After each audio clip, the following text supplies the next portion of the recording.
জিবরাইল আমিন একদিন নবীর কাছে আসলেন, এসে বললেন, নবীজি, আপনাদের মধ্যে বদরি সাহাবীদের পজিশনটা কেমন? বদরি সাহাবী যারা, এদের মর্যাদা কেমন? আল্লাহর নবী বলেন, জিবরাইল, আমার সাহাবীদের মধ্যে বদরে যারা অংশ গ্রহণ করেছে এরা হলো আমার সাহাবীদের মধ্যে শ্রেষ্ঠ। বুঝেন না কথাটা? আপনাদের দুর্গাপুরের ভালো মানুষ হিসেবে কারা? যারা দুর্গাপুরের আলেম উলামা হাফেজ, এরা না? কথা কোন না কেরে? এরা দুর্গাপুরের সবচেয়ে আলোকিত মানুষ, পরিচিত মানুষ, সবার কাছে গ্রহণযোগ্য মানুষ কারা? হক্কানি উলামায়ে কেরাম, হাফেজে কোরআন। জোরে কোন ঠিক না বে ঠিক? অথবা নামাজি দিনদার, হাজী সাহেব, দানবীর, দানশীল, দিনদার মানুষ, এরাই তো দুর্গাপুরের সবচেয়ে আলোকিত মানুষ। জোরে কোন ঠিক না বে ঠিক? সাহাবায়ে কেরাম ইসলামের জন্য যে ত্যাগ স্বীকার করেছে, যে মেহনত করেছে, আল্লাহু আকবার, সারা পৃথিবীর সকলের কুরবানি এক জায়গায় জমা করলেও একজন সাহাবীর কুরবানির সমান হবে না। বলেন হবে? হবে? এই সাহাবায়ে কেরামের মধ্যে সবচেয়ে বেশি যারা কুরবানি দিছে, ত্যাগ স্বীকার করছে, জুলুম নির্যাতন সহ্য করেছে, এরা হলো যারা বদরের যুদ্ধে অংশগ্রহণ করেছে। ঠিক না বেটি? এই জন্য বদরি সাহাবীদের মর্যাদা আল্লাহ পাকের দরবারে কম না বেশি? অনেক বেশি। আর বদরীদের উপরে আল্লাহ খুশি হয়ে গেছে। বদরের যুদ্ধে যারা অংশগ্রহণ করেছে, দ্বিতীয় হিজরিতে রমজানুল মুবারকের 17 তারিখে বদরের যুদ্ধ অনুষ্ঠিত হয়েছিল। সামনে রমজান আসতেছে কিনা? বলেন আসতেছে কিনা? আমরা তো রোজাই রাখতে পারি না, আর সাহাবায়ে কেরাম রোজা রেখে জিহাদ করেছে। সুবহানাল্লাহ। রোজা রেখে কষ্ট করেছে, আল্লাহ পাক এদের মর্যাদা এত বাড়ায় দিছে। সুবহানাল্লাহ। এত সম্মান আল্লাহ বাড়াইছে কুরবানির কারণে। জোরে এখন ঠিক না বে ঠিক? আজকে দেখেন কোরআনের মাহফিল হইতেছে, আমরা একটু সময় কুরবানি দিব, এইটুক সময় আমাদের হাতে নাই। এই বাইতুর রাসূল ইসলামী রিসার্চ সেন্টারে কি মাহফিল প্রতিদিন হয়? কথা বলেন না। ঘুমাইতেছেন নাকি? দাম না সজাগ আছেন নি? দেখি তো কে কে সজাগ। নারায়ে তাকবীর। আওয়াজে বোঝা যায় কায়া ঘুমো আছো। আর একটু জোরে দেন, নারায়ে তাকবীর। দ্বীন ইসলাম। প্রতিদিন মাহফিল হয়। এত সুন্দর বাগান, এমন সুন্দর মাদ্রাসা ব্রাহ্মণবাড়িয়া জেলায় নয়, কয়েকটা জেলার মধ্যে আসেনি। এত সুন্দর পরিবেশ, এত সুন্দর মাদ্রাসা। আমার তো এমন মনে হয়েছে যে মাদ্রাসার পরিবেশে আসার পরেই মনটা অন্যরকম হয়ে যায়। আল্লাহ তাআলা এই মাদ্রাসাতে আরো খায়ের বরকত দেন। বলেন আমিন। আরো জোরে বলেন আমিন। তো বদরি সাহাবীদের কথা আলোচনা করতেছিলাম। আল্লাহ রাব্বুল আলামিন বলেছেন, ওয়ালাকাদ নাসারাকুমুল্লাহু বিবদর, নিশ্চয়ই আল্লাহ তোমাদেরকে সাহায্য করেছেন বদরের প্রান্তরে। ওয়া আনতুম আদিল্লা, তোমরা ছিলে নিরস্ত্র, তোমাদের কোনো অস্ত্র ছিল না, যুদ্ধে গেছে অস্ত্র নেই। ওয়া আনতুম আদিল্লা, তোমরা ছিলে নিরস্ত্র। ওয়া আনতুম আকিল্লা, তোমরা ছিলে সংখ্যায় কম। বদরের যুদ্ধে সাহাবীদের সংখ্যা কত ছিল? 313 জন। কত? 300। কোন বর্ণনায় আসে 314 জন, কোন বর্ণনায় আছে 15 জন, কোন বর্ণনায় আছে 363 জন। তবে 313 এই কথাটাই সর্বাধিক প্রসিদ্ধ। 313 জন। আর কাফেরের সংখ্যা হলো কয় হাজার? আর জোরে কর না, 1000। অস্ত্রে সুসজ্জিত, নানা রকমের অস্ত্র আছে, ঘোড়া আছে, তরবারি আছে, অস্ত্রে সুসজ্জিত। আর সাহাবায়ে কেরাম ছিল নিরস্ত্র। পেটে ভাত নাই, পেটে ভাত নাই, হাতে কোনো অস্ত্র নেই, ঘোড়া নেই, একদম খালি। আল্লাহ পাক সাহাবায়ে কেরামকে সাহায্য করছে কি করছে না? আর হুজুর এখন করছে কি করছে না? এই সমস্ত কওমি মাদ্রাসাগুলো আল্লাহর গাইবী সাহায্য চলতেছে। এখন ঠিক না ঠিক? কাফেরদের 1000 বাহিনী, মুসলমান বাহিনী 313 জন। আবার হলো নিরস্ত্র, অস্ত্র নেই, ঘোড়া নেই, যুদ্ধের কোন সরঞ্জাম আসবাবপত্র এদের কাছে নাই।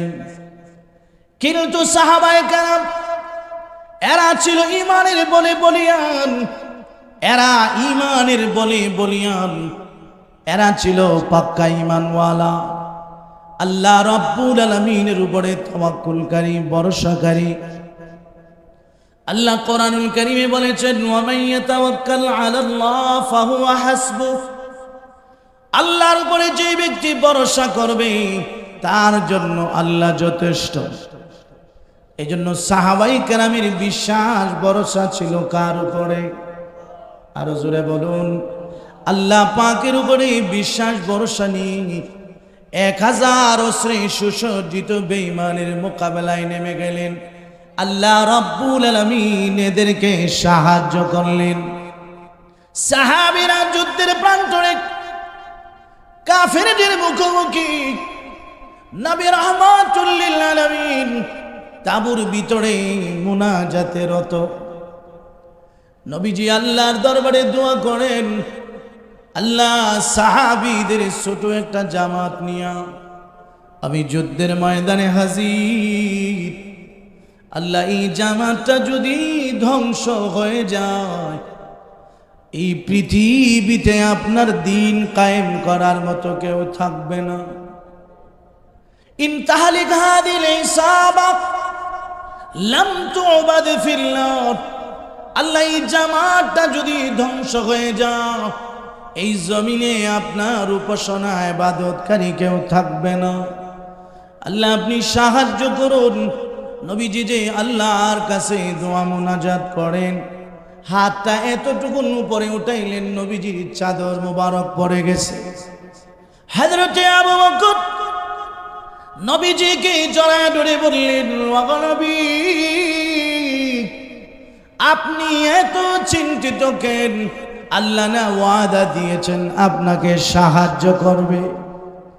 নবী আপনি শান্ত হন, আপনাকে আল্লাহ সাহায্যের ওয়াদা দিয়েছে।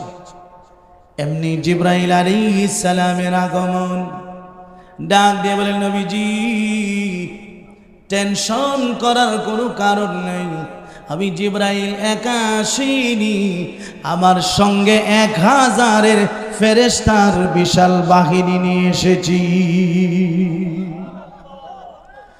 ওয়ালাকাদ নাসারাকুমুল্লাহু বিবদরি ওয়া আনতুম আযিল্লা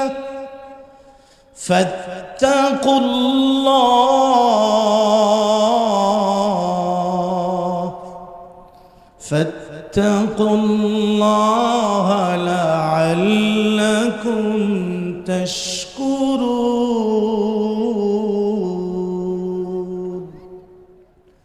ওয়ালাকাদ নাসারাকুমুল্লাহু বিবদরি, নিশ্চয় আল্লাহ তোমাদেরকে বদরের প্রান্তরে সাহায্য করেছেন। কয় হাজার ফেরেশতা পাঠায়? আরো জোরে বল না। কাফেরের 1000 বাহিনীর মোকাবেলার জন্য একজন ফেরেশতাই যথেষ্ট। জোরে এখন ঠিক না ঠিক? আল্লাহ পাঠাইছে কয় হাজার? 1000।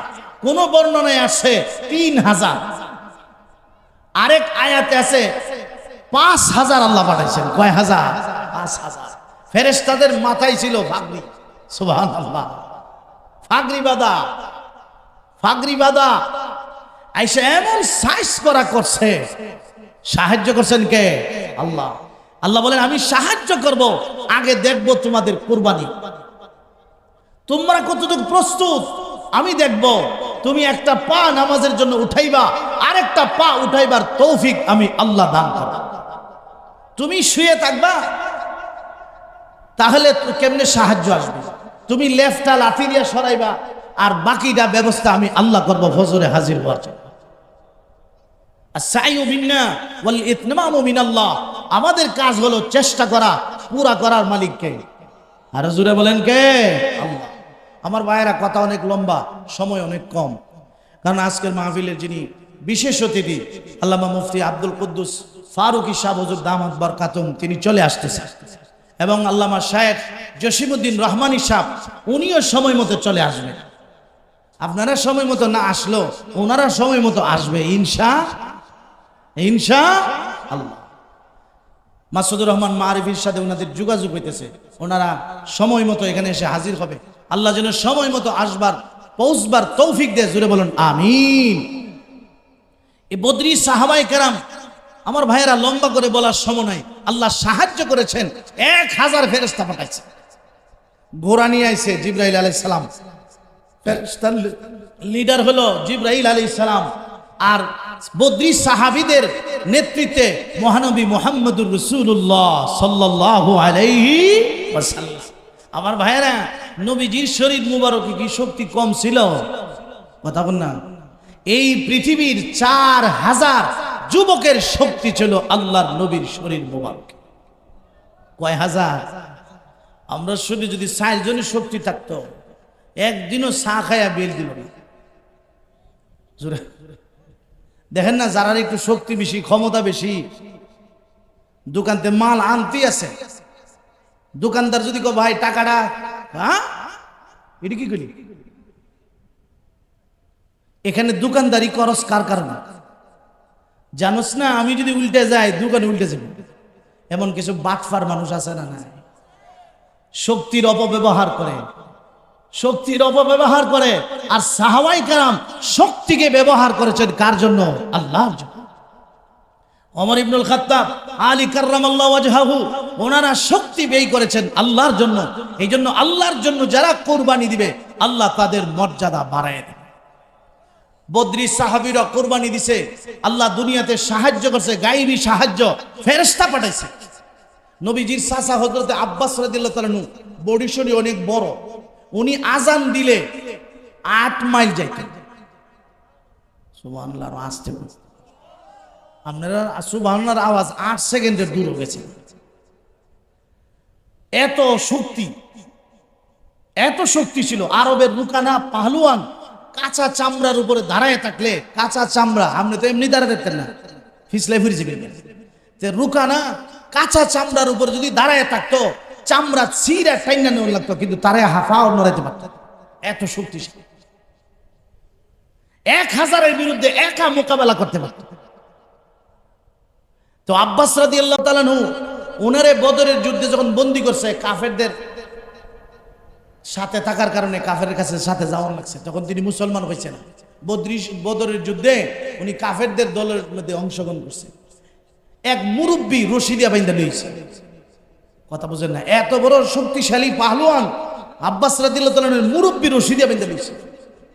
তো আব্বাস রাদিয়াল্লাহু তাআলা বলতেছে, আমারে তো আপনি বান্ধেন নাই, আমারে যে লোকটা বাঁধছিল উনি কো? সুবহানাল্লাহ। বুঝেন না?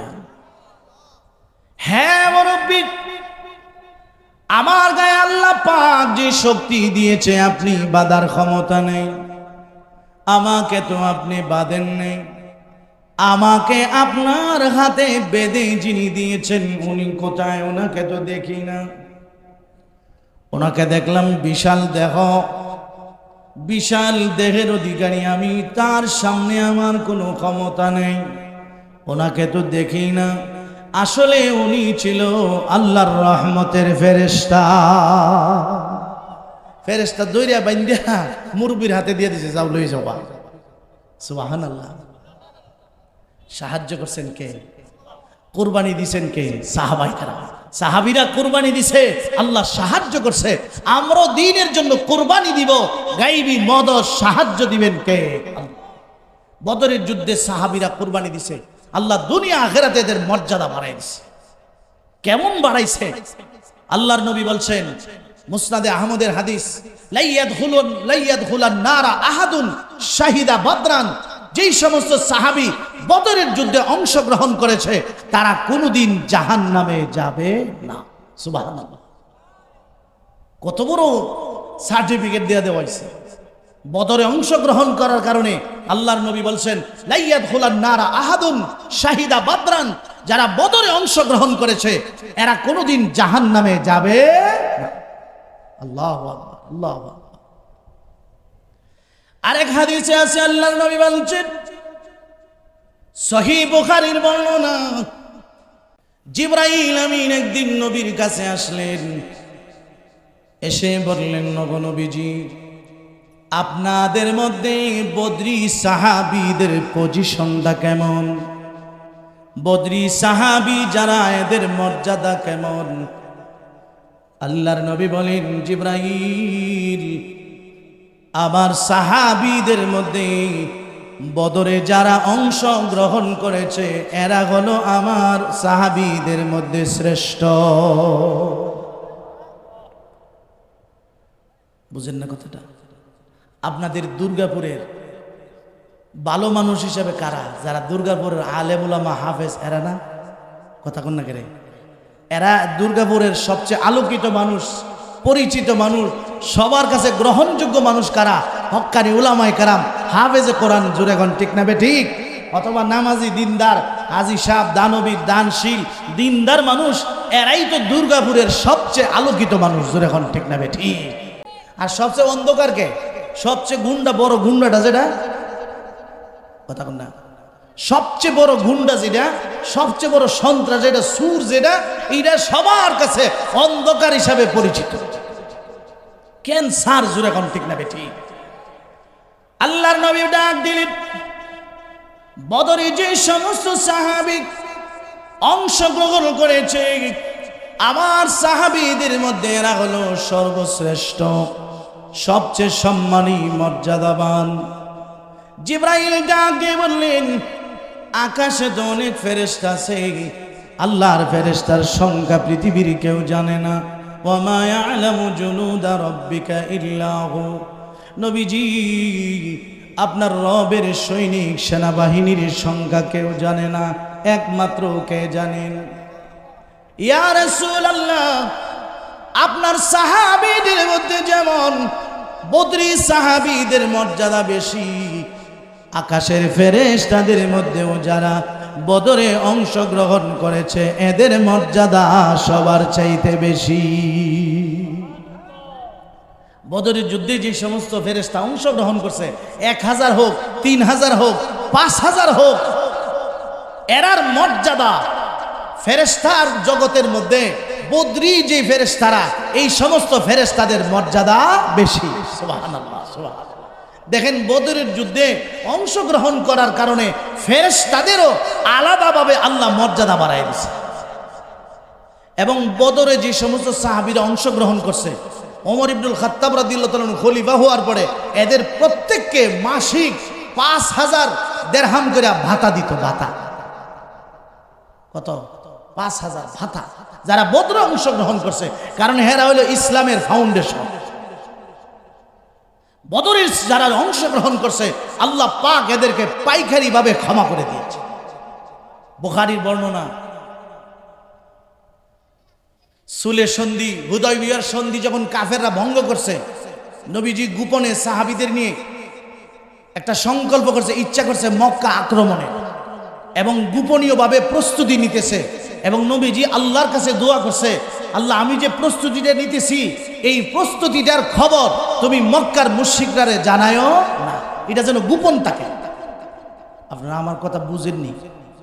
বুঝতেছেন তো না? কষ্ট হইতেছে? আল্লাহ, আমি যে প্রস্তুতিটা নিছি এই প্রস্তুতির খবর মক্কার মুশরিকরা যেন জানতে না পারে, আপনি বিষয়টারে গোপন রাখেন, এটাকে গোপন যেন থাকে।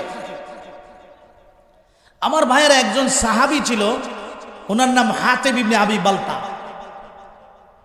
উনি বদরের যুদ্ধে অংশগ্রহণ করেছিলেন।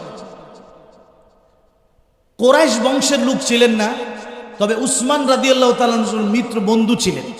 এই হিসাবে কুরাইশের সাথে মিলাজিলা চলত, কিন্তু কুরাইশ বংশ উনি কুরাইশ না। যেমন অনেক লোক আছে না, এখানে আশুগঞ্জে থাকে, কিন্তু আসলে স্থায়ীভাবে তার বাড়ি আশুগঞ্জে না, অন্য জায়গায় আশুগঞ্জে এসে বসবাস করে। আশুগঞ্জের মানুষের সাথে এখন মিল্লা থাকে। তো হাতিব ইবনে আবি বালতা, ওনার অরিজিনাল বংশ কুরাইশ না, উসমান রাদিয়াল্লাহু তাআলার মিত্র হওয়ার কারণে অনেক উনি সুযোগ সুবিধা পাইত। এই হাতিব ইবনে আবি বালতা কি করছে, হুজুর সাল্লাল্লাহু আলাইহি সাল্লামের মক্কা আক্রমণের খবরটা একটা চিঠির মাধ্যমে মক্কার মুশরিকরা জানায় দিছে। বুঝেন না কথাটা?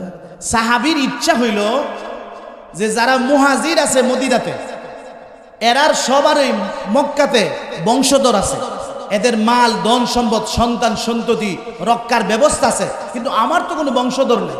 এখন আমার ঘর বাড়ি আছে এখানে, বিবি বাচ্চা আছে এখানে, আমি যদি কাফেরদের প্রতি মুশরিকদের প্রতি চিঠির মাধ্যমে নবীর গোপন মক্কা আক্রমণের খবরটা একটু জানায় দেই, দিয়ে একটু ইহসান করি, তাহলে এরা আমার পরিবারের প্রতি একটু দয়া করবে। উদ্দেশ্যটা বুঝছেন? এই উদ্দেশ্যে দিছে, কিন্তু কুফরির উদ্দেশ্যে না। আর ওনার এটা দৃঢ় বিশ্বাস যে নবীজির বিজয় হবে, এতে কোনো সন্দেহ নাই। এই চিঠিটা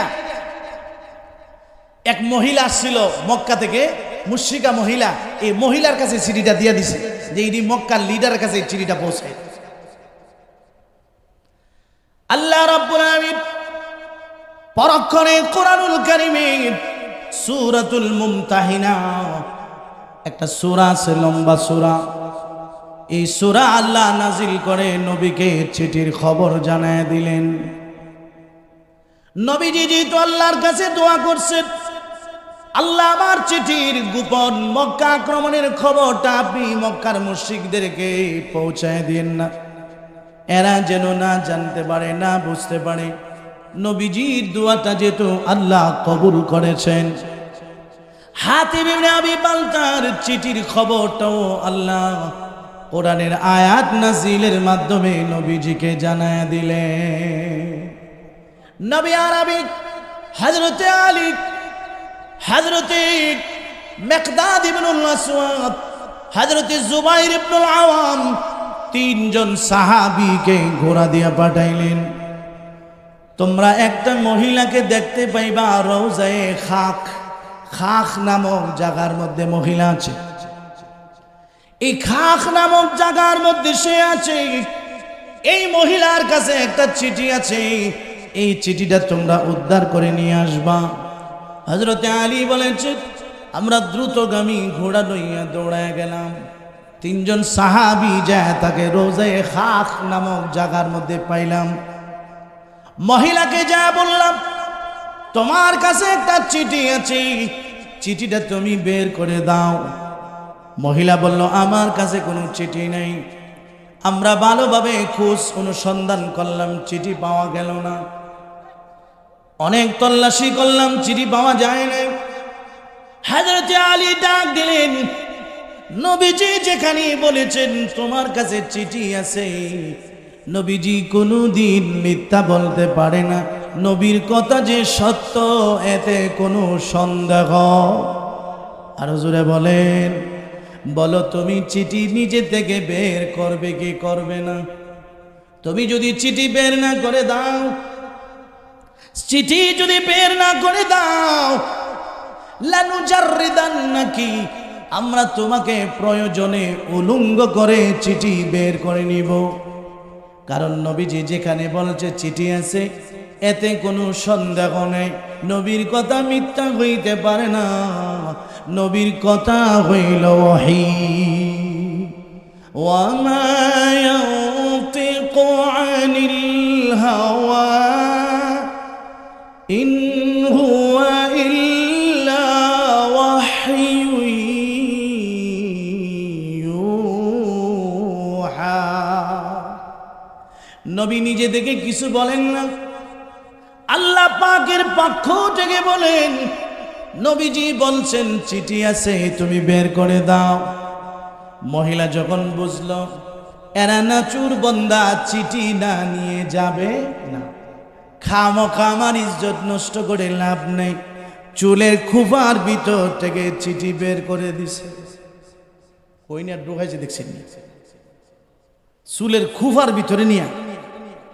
হ্যাঁ, এই দিন ওই দিন দেখেন না এয়ারপোর্টে স্বর্ণ চূড়া সালাম যারা করে ধরছে।